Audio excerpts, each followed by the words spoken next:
ang deadline para kay Ripple na mag-file ng kanilang counter-appeal habang ang US SEC naman ay hindi pa nakapag-file ng kanilang Form C. At iyan po ang siyang ating pag-uusapan sa video na ito. Pero bago po tayo magpatuloy ay nais ko lamang po munang bigyang linaw ang aking disclaimer kung saan ang nilalaman po ng video na ito ay hindi po ito isang financial advice. For education and information purposes lamang po ang layunin nito. Yan, pag-usapan po muna natin ang background ng Ripple at SEC case. Yan, nag-umpisa po lahat noong August 7, 2023 nang si Judge Annalisa Torres ay nagbigay po ng ruling sa matagal ng kaso ng SEC laban kay Ripple. Ang ruling na ito ay nagkaroon po ng malaking epekto sa cryptocurrency market lalo na kay XRP. Sinabi po ni Judge Torres na ang programmatic sales ni XRP ay hindi po ito lumabag sa securities laws. Pero ang kanyang institutional sales ay ito po ang siyang lumabag dito. Dahil dito ay nag-impose po siya ng $125 million na multa kay Ripple. Mas mababa po ito halos sa $2 billion na hinihingi ng US SEC. Ngayon ay meron pong notice of appeal ang SEC ngayon. Noong October 2, yan, mga ilang nakailipas lamang na araw, October 2, 2024, ang US SEC ay nag-file na po ng kanilang Notice of Appeal. Ang Notice of Appeal ay isa po itong dokumento na nagsasaad ng kanilang intensyon ng isang nagsasaad po ito ng intensyon ng isang partido na i-contest ang isang ruling sa mas mataas na korte.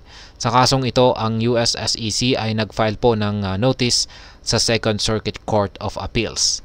Ngunit hindi pa nila na-specify kung anong parte ng ruling ni Judge Torres ang kanilang i-a-appeal dahil hindi pa sila nakapag-file ng kanilang Form C.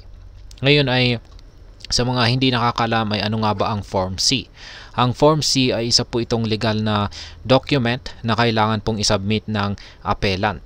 Sa kasong ito ay syempre yan po ang US SEC. Sa appellate court, sa appellate court po nila ito isasubmit. Dito nakasaad ang full details ng appeal case kasama na ang mga specifics tulad po ng jurisdictions, nature ng suit at kung sino ang defendant. Kailangan po itong i-file para malaman ng Ripple kung ano ang eksaktong inappeal ng SEC at para makapagdesisyon na rin sila sa kanilang susunod na hakbang. Ngayon ay ano nga ba ang deadline naman ng Ripple para sa kanilang counter-appeal? Habang naghihintay ang Ripple sa pag-file ng Form C ng SEC ay mayroon naman silang hanggang October 17, 2024 para makapag-file ng kanilang counter-appeal.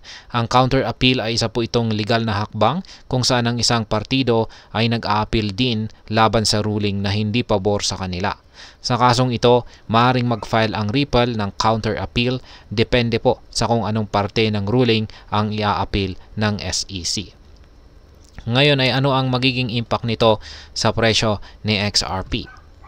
Dahil po sa uncertainty na dulot ng appeal, ang presyo ni XRP ay bumaba ng mahigit 10% mula noong nag-file ng Notice of Appeal ang SEC.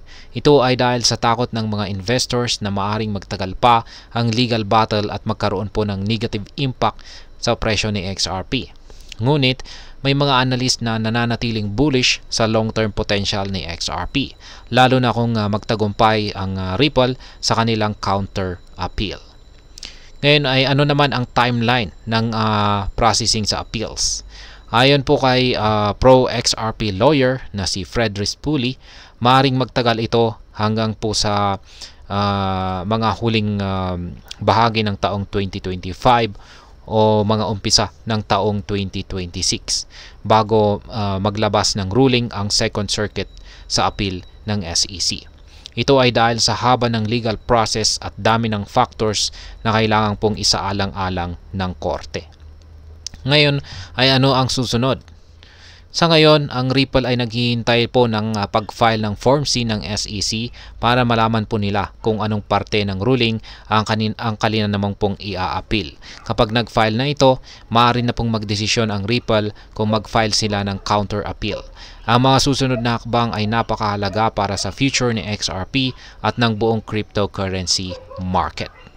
At ayan, sa kabuuan, ang masasabi ko naman po rito ay ang kasong ito ay isang malaking test or challenge para sa regulatory landscape ng cryptocurrencies sa bansang US. Ang outcome ng appeals process ay magkakaroon po ng malalim na epekto hindi lamang po kay Ripple at XRP, kundi pati na rin sa ibang mga crypto projects at exchanges na kasalukuyang nasa ilalim ng scrutiny ng SEC.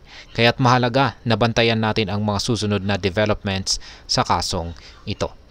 At ayan, hanggang dito na lamang po tayo sa video na ito mga ka-crypto. Sana po ay inyong nagustuhan ang aking paliwanag sa video na ito. Kung inyo po itong nagustuhan, pakiclick lamang po ang like button nito. Para naman po sa mga bago lamang dito, kayo po ay aking inaanyayahan para mag-subscribe. Pakiclick na rin po ang bell icon nito dahil ito po ang siya magsisilbing notification nito sa mga bago kong videos na akin pong ina-upload sa aking YouTube channel na ito. Marami pong salamat sa panonood, ingat po tayo lagi at God bless po sa ating lahat.